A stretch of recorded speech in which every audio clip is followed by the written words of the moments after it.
aluno do primeiro ano do ensino médio, seja bem-vindo a mais uma aula do componente Biologia, né? Que é esse componente das ciências da natureza. Eu sou a professora Isabela e nesta aula de hoje vamos trabalhar um pouco sobre citologia, né? Que é a área da biologia que trata do estudo das células. Bom, nesta aula, qual vai ser a habilidade priorizada? Então, é essa aqui, ó. Analisar as diversas formas de manifestação da vida em seus diferentes níveis de organização, bem como as condições ambientais favoráveis e os fatores limitantes a elas. E aí eu quero chamar a atenção com o uso de dispositivos e aplicativos digitais. É isso mesmo. Então, hoje eu vou apresentar para vocês um aplicativo que é facilmente colocado em plataformas diferentes de celulares. E através desse aplicativo a gente vai conseguir aprender bastante sobre citologia. Então vem comigo para a gente poder explorar através dos meus slides aqui e você faço o convite para baixar o aplicativo usando esse QR Code que aparece aí na sua tela, tá? Bom, citologia, como eu já falei para vocês, é o estudo das células. E o que são células? Células são a menor parte dos seres vivos. Elas são formadas por átomos que se unem formando as moléculas orgânicas e essas moléculas orgânicas se juntam para formar essa menor parte do ser vivo, que são as células. Bom, as células são as menores partes morfofisiológicas, ou seja, a menor parte anatômica e que funciona de qualquer ser vivo, tá? Bem, quando você for baixar o aplicativo, fiquem atentos a esse ícone, tá? Que representa o aplicativo que nós estamos trabalhando aqui. Ele foi produzido pelo Tiago dos Santos Lima, ele fez um mestrado em ensino de biologia e desenvolveu esse aplicativo aí no trabalho de conclusão de curso dele. Tá? Então, é um aplicativo livre, de uso livre e que traz muita informação de qualidade. O aplicativo em questão apresenta essa interface, tá? Com um menu bastante completo. E vamos começar explorando esse primeiro tópico aqui, que é o histórico das células. As células não são visualizáveis por meio a olho nu, né? A gente só consegue enxergar as células usando um instrumento de aumento, que é o microscópio, né? Existem dois tipos de microscópio, o microscópio de luz e o microscópio eletrônico.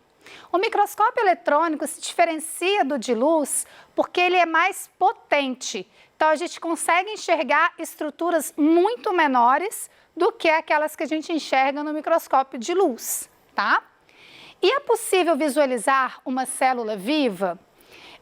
Sim, é possível visualizar uma célula viva, tá? Tem um pesquisador chamado Robert Hooke que, ao fazer seus estudos, ele desenvolveu aquela teoria, né, celular que diz que todos os seres vivos são formados por células. E ele observou pequenas cavidades, por isso que ele definiu esse nome célula, tá? E o Anthony van Leeuwenhoek, ele observou organismos microscópicos. Então, olha só, o Robert Hooke observou pequenas cavidades, o Anthony van Leeuwenhoek observou seres microscópicos e a gente conseguiu descobrir que existem seres que são unicelulares, ou seja, que são formados por uma única célula, né? Aqui a gente tem mais um histórico, né? Continuando esse histórico da teoria celular, tá? O Matthias Schleider diz que todos os vegetais são formados por células. O Fyodor Schwann, todos os animais são formados por células. E o Rudolf Virchow, toda célula provém de outra pré-existente. Então, todos esses passos aqui, né, que aconteceram mais ou menos na mesma época, com exceção desse próximo aqui que deu um salto, né, do Matthias, ajudaram nessa concepção da teoria celular, que diz que todo ser vivo é formado por células, né? A gente sabe que existe uma exceção na biologia, que são os vírus, né? Os vírus apresentam uma estrutura acelular, tá? Ou seja, eles não são formados por células. E por isso, justamente por isso, existe uma discussão na ciência sobre os vírus serem ou não seres vivos, né? Existe uma parte dos cientistas que defendem que eles são, afinal de contas, eles evoluem, apresentam material genético, né?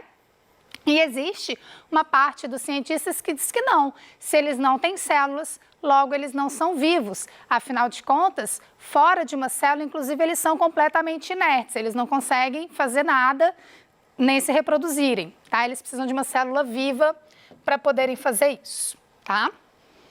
Bom, vamos passar agora para o segundo tópico aqui da nossa aula, né? Descendo lá no nosso aplicativo, entrando nessa parte dos tipos de células. Existem basicamente dois tipos de células. Aquela que é chamada de procariota ou procariótica e aquela que é chamada de eucariótica, tá? Célula procariótica, ela apareceu na evolução dos seres vivos antes do surgimento de uma estrutura que é chamada carioteca, tá? E as células eucarióticas apresentam sua própria carioteca. Então, em biologia, a gente tem alguns nomes que a gente considera difíceis, mas se a gente observar as partes dessa palavra, a gente consegue chegar nesse conceito.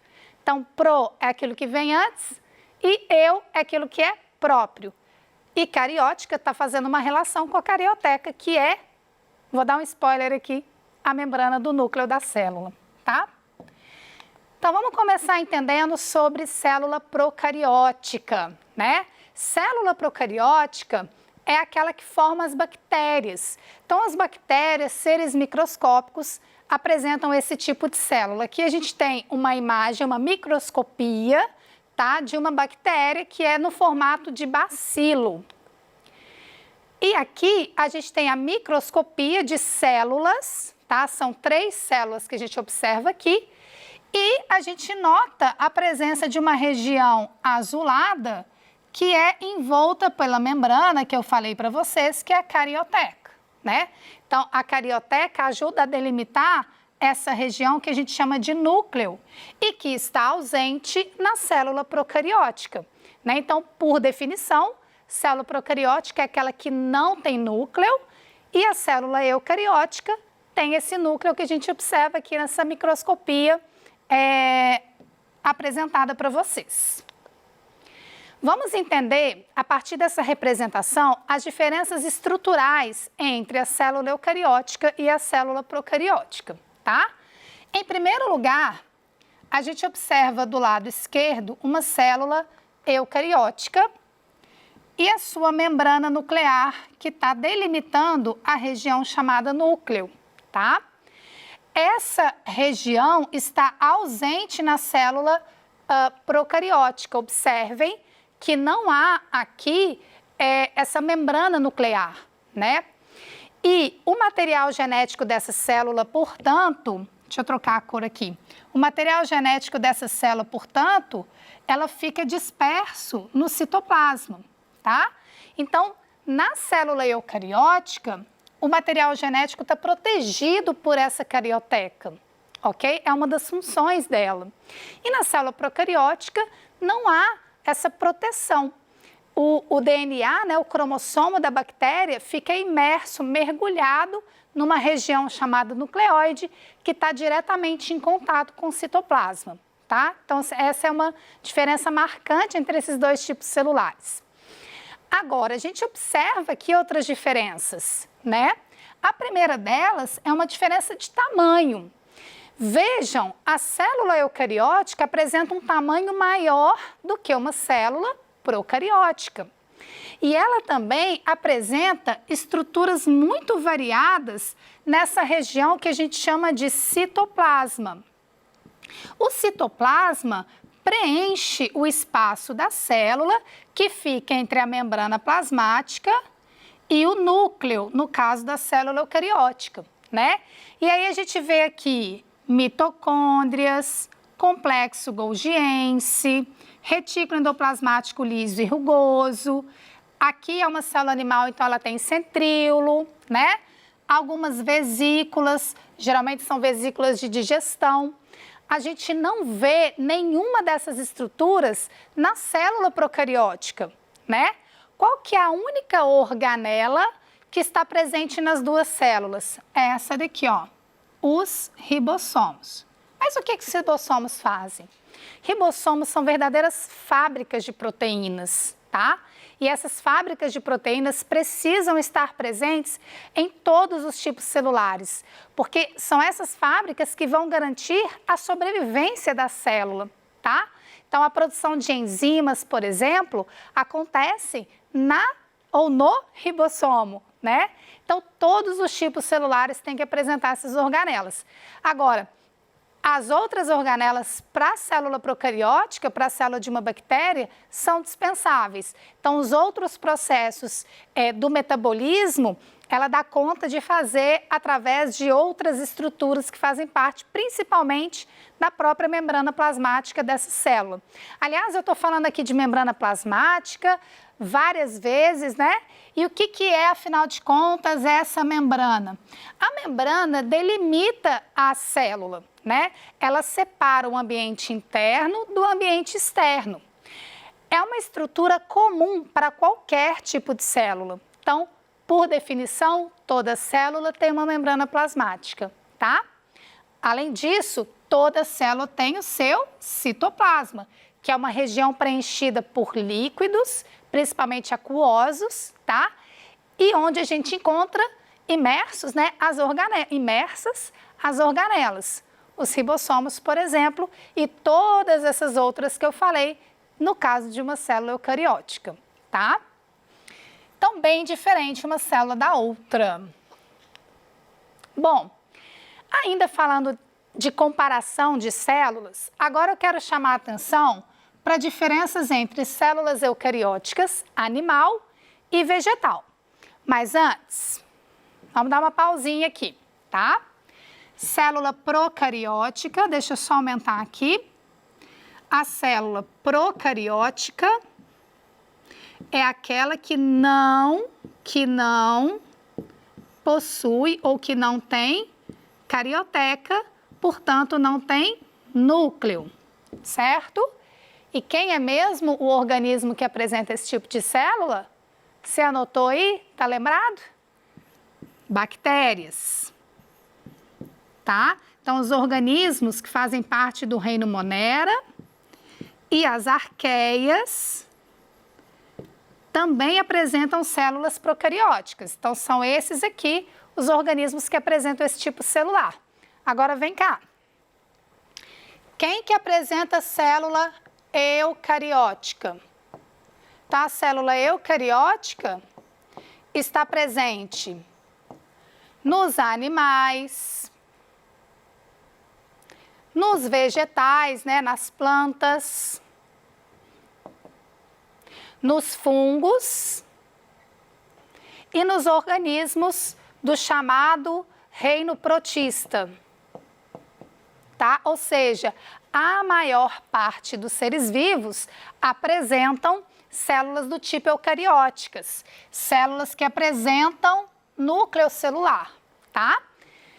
Fiz esse remember aqui, né, esse resumão para voltar e comparar com vocês a célula eucariótica animal e vegetal. Ambas são eucarióticas, portanto, ambas apresentam núcleo celular.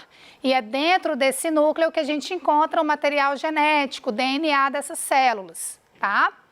Agora, eu vou pegar uma caneta aqui diferente para apontar os pontos que são em comum entre essas células, né?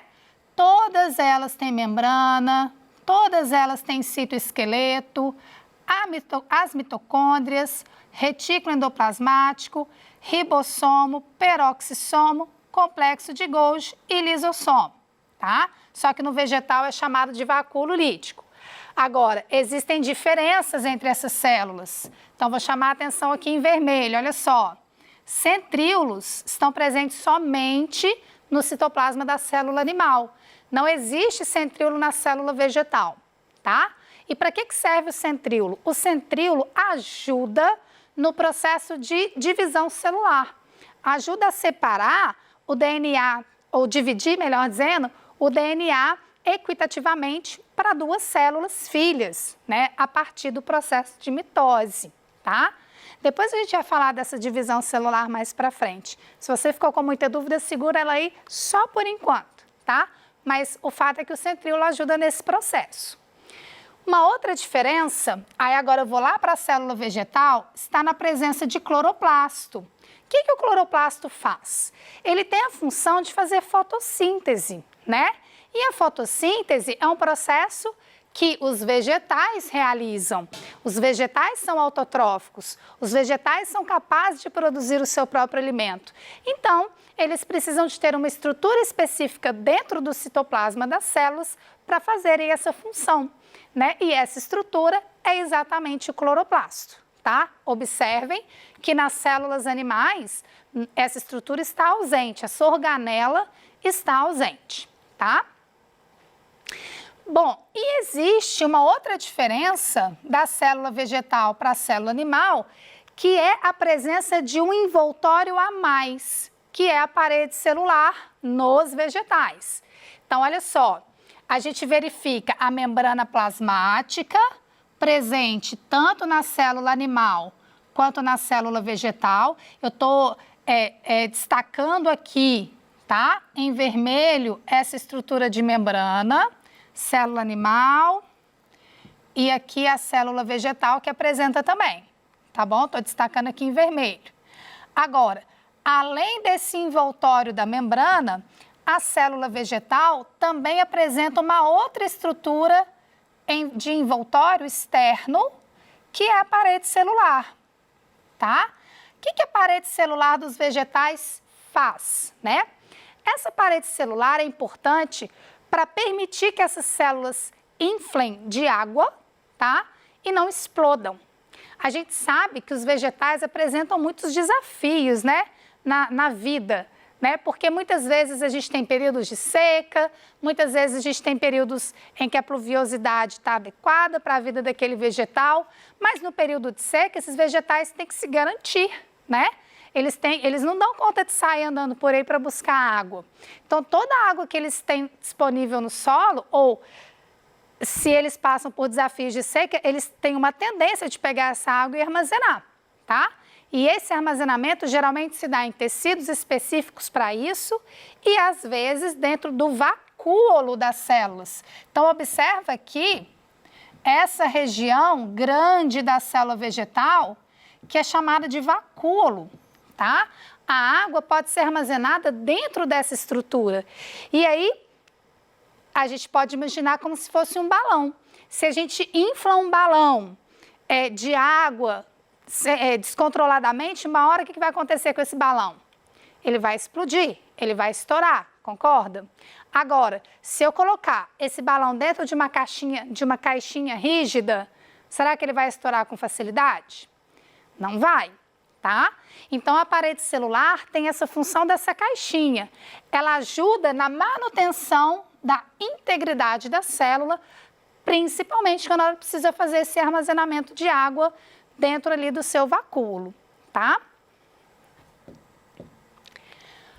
Bom, como eu já falei, os cloroplastos apresentam clorofila para absorver a energia luminosa e fazer a fotossíntese. É uma estrutura exclusiva de célula vegetal. Os vacúolos armazenam substâncias e a parede celular dá suporte estrutural e proteção osmótica, ou seja, uma proteção contra o rompimento dessa célula se houver uma entrada maciça de água ali para dentro do vacúolo, tá? Eu quero fazer um convite para vocês que estão me assistindo. Existem ali no aplicativo outros itens que continuam descrevendo o estudo das células, tá? Então, existe o item da membrana plasmática, uma descrição com mais detalhes do citoplasma e das funções das estruturas especificamente. Vai falar também sobre núcleo e expressão gênica e tem alguns testes de conhecimentos que o autor propõe nesse aplicativo, tá? Então, eu quero convidá-los para vocês poderem baixar esse aplicativo no celular de vocês, trabalhando a nossa habilidade, né, a habilidade foco desta aula e ainda explorando esse mundo da citologia, tá? E por meio do uso de um aplicativo, então, o que a gente fez hoje? A gente aprendeu sobre os tipos e as estruturas de célula. Aqui estão as nossas referências. Eu agradeço muito a sua atenção. Fique aqui conosco, tá? Até a próxima. Tchau, tchau!